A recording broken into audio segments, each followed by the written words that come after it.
Welcome to another Tempo Store Meta Snapshot breakdown. In a ladder meta filled with Shaman, other decks are trying to find a foothold. It's difficult for many decks to compete with the top Shaman archetypes, leaving the meta to feel monotonous at times. With the latest meta developments, Combo Priest even fell out of Tier 1, leaving the top tier to be solely swarmed by Shaman decks. On top of this, there have been less meta developments recently thanks to a lot of players spending time playing out the new game mode, Hearthstone Battlegrounds. Before we take a deeper look into the meta, make sure to subscribe to the channel to keep up with our latest Hearthstone content. Now, let's take a look into Tier 1. As mentioned previously, Tier 1 is home to the top Shaman decks currently. Comprising the entirety of Tier 1, there are 2 Shaman decks that can make use of Desert Hare and Evolve. When coupled together, these cards generate such a large swing turn that other decks can't compete. Evolve Shaman continues to lead Tier 1 as no decks can compete with it. Even if a deck can answer the Desert Hare turns, they still need to survive the continued waves of aggression. Typically, lists run a token package to complement Soul of the Murloc, and then use Bloodlust to close out the game. Evolve Shaman's best matchups come from other aggressive decks as they not only struggle with the Evolve turn, but also lose to Thunderhead turns. As for bad matchups, Evolve Shaman really only has an exceedingly hard time against Control Warrior due to how many removal tools the warrior has access to. The second and final deck in Tier 1 is Quest Shaman. This deck was also pushed over the top thanks to the introduction of Desert Hare and Evolve. On top of this, the archetype already had a strong shell, which it continues to make use of, letting it be pushed severely over the top. Unlike Evolve Shaman, Quest Shaman does well against Control Warrior due to the considerable burst and value that the deck has. If needed, it also has Shudderwalk to close out the game. In terms of bad matchups, Quest Shaman struggles to beat pure aggro decks such as Murloc Shaman. This is mostly due to the Shaman's limited early game removal, leaving it to lose when the opponent draws an aggressive hand. Next up, we're going to take a look at Tier 2. This tier has a significantly larger pool of decks than the first tier does. There are 8 decks in Tier 2, with 2 new faces showing up. Let's take a deeper look at the top 3 decks of the second tier. At the top of Tier 2 this time around is Combo Priest. This deck was previously found at the top of Tier 1, but fell out recently. Make no mistake, this deck is extremely powerful and versatile, but it simply is not at the same level as the Shaman decks. Combo Priest does exceptionally well against decks that can't interact with its minions in the early turn, such as Quest Druid.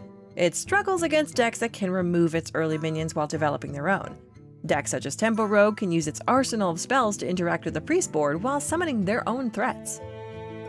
Next up in Tier 2 is Tempo Rogue. This archetype grew in popularity as the meta's life went on. Players started to experiment with different rogue builds, and this Tempo Shell proved to be the most consistent. On top of being a good aggressive deck when needed, it can also easily interact with the opponent's board thanks to its spells and minions. Tempo Rogue is a solid archetype for ladder with a well-rounded matchup spread. Tempo Rogue does really well against board-based aggro decks such as Murloc Shaman or Combo Priest. As with most Tempo decks, Control Warrior proves to be a bad matchup for the Rogue as it's difficult to get them into burst range. The last deck from Tier 2 that we'll be taking a look at today is Holy Wrath Paladin. This archetype has been around for a while now and has been performing above the expectations of many. Thanks to Emperor Thaurissan being added to Standard, you're able to do upwards of 50 damage in one turn if needed. It's important to note that some players are opting to cut Emperor now in favor of the new Descent of Dragons card, Sathrovar. While it's unclear if this card will make final iterations of the deck, it seems to be performing well so far. By playing this card on Shirvala the Tiger, you have the ability to simply win on board in many games. This gives the deck another win condition against decks such as Quest Druid. Holy Wrath Paladin does best against Control Warrior and Quest Shaman, as they can't deal with the sudden burst the Paladin has. As for bad matchups, Holy Wrath Paladin hopes to avoid playing against decks such as Highlander Paladin. The Highlander deck can apply a lot of pressure early, and their secret, Never Surrender, helps them play around cards such as Equality and Shrink Ray. In order to gain an edge in a defined meta, try picking up a new deck.